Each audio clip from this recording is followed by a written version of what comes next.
Yeah, so people who work on social interactions often study models of social integration as well. Sometimes that's based on social networks, so sort of building networks of friendships among lots of individuals and asking whether animals are central to that network or not. Sometimes they ask about the strength and consistency of social bonds, which is more analogous to, do you have 3 really close friends who remain stable over a long time? Sometimes people ask simply about, like, how much grooming are you doing? How much affiliation are you doing? And those measures are really important too. I think that the way that social status and social integration or social bonds relate to each other is one of the areas of this particular domain of research that really merits more study. What I'll tell you in the macaques that we study happens is that individuals who are high status groom more. They engage in more affiliative behavior than females who don't. In the baboons, those two dimensions are relatively independent of one another. So being high status doesn't necessarily mean you have lots of strong and consistent social bonds or you groom more often. And so I think as we aggregate more of this, and actually in the baboons, if anything, I think the social integration, social bond stuff matters more than social status for lifespan. I didn't really say that, but I think that's probably true. Yeah, that's a great question. How do you move high-level individuals into another group and get them to stay there? Very carefully. So what this is this sort of Vass is the faculty member at Emory and at Yerkes, who is really the mastermind of this stuff. So I want to make sure to give her and her team credit, because it is hard stuff to do. Basically, we use housing that are these indoor-outdoor runs for each of our social groups. And so when you're making a new social group, you have to do this very tedious thing where you have 2 adjoining runs and there's mesh between the 2 runs, and you introduce a new female on one side of the mesh and the other females are on the other side of the mesh, and when you're pretty sure that they're kind of familiar with each other, you take away the mesh and then they join the group, and then you kind of watch them for a while to make sure things are okay, and then you go to the next one, and eventually when you have your entire group together, you can condense the space down to 1 run. And so we do that kind of thing in serial, and we usually, when we're doing those group rearrangements, like, you can't take the alphas out first, right, because that changes everything else for that existing group. So we start from the bottom of the hierarchy. We work with the rank 5 individuals in our 5-member groups. We have them form new groups first, then we go to the 4s and so on. So, yeah. So once you change these groups, how do the females then decide who's going to be the higher status? Is it age? No, it's mostly order of introduction again, and that's what we want it to be. I mean, it's largely order of introduction. Who came first? Mm-hmm. That's not perfect.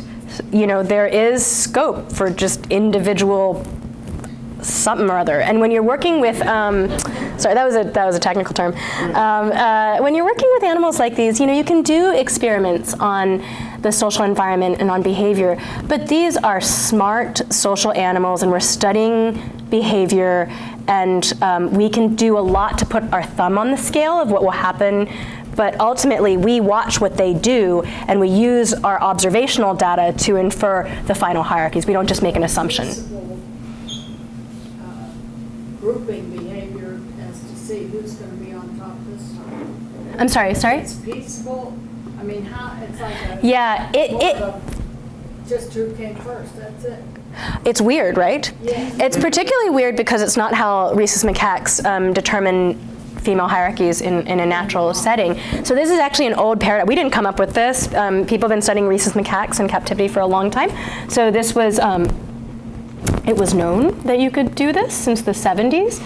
And I just kind of found out about it when I was a postdoc.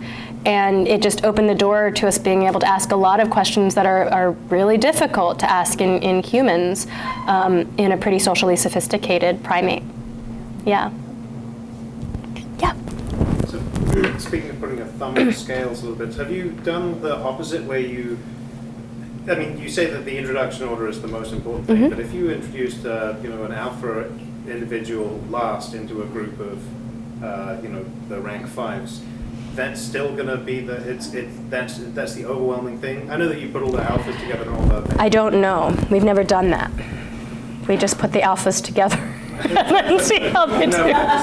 If there's the individual personalities, they become used to a particular thing and then they would climb. I didn't know if that was something you tried.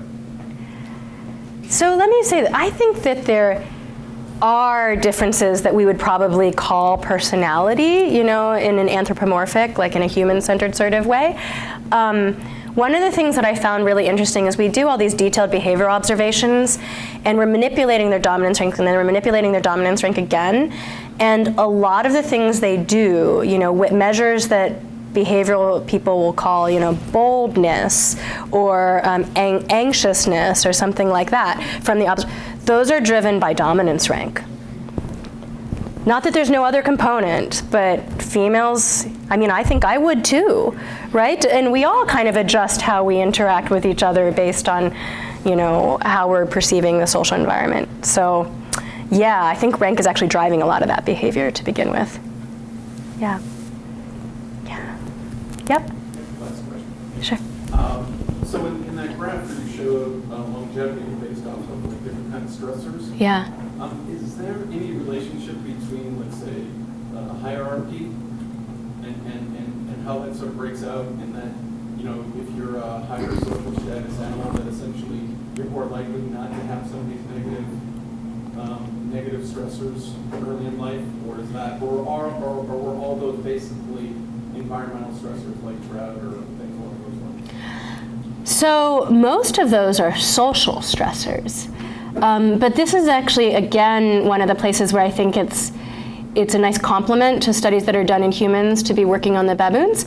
Because in humans, when people study early life adversity, different sources of early life adversity in humans are really correlated with one another. So kids who are born in environments where they see a lot of violence are also more likely to be experiencing poverty or food insecurity, and they're more likely to have early interface with the criminal justice system, and all these, they're really right on top of each other. And in our system, those sources of adversity are not very correlated with one another. They're relatively independent of one another. And you can certainly see how something like drought would be independent, like it either rains or it doesn't that year, and what you're doing doesn't affect that. But it's also true that being born to a socially isolated mom does not mean that you were born to a low-ranking mom. And it doesn't tell us a lot about whether your mom's likely to die before, which is the worst thing that can happen. The worst thing that can happen to a baby baboon is to lose its mother before it becomes an adult. Yeah, so they're pretty independent. So, should we want to answer more questions? It's totally up to what you guys want to do. I'm also happy to talk to folks. Okay, yeah. So Dr. Tung will be at the reception with us, and we've got some food for everybody. So let's give her another round of applause.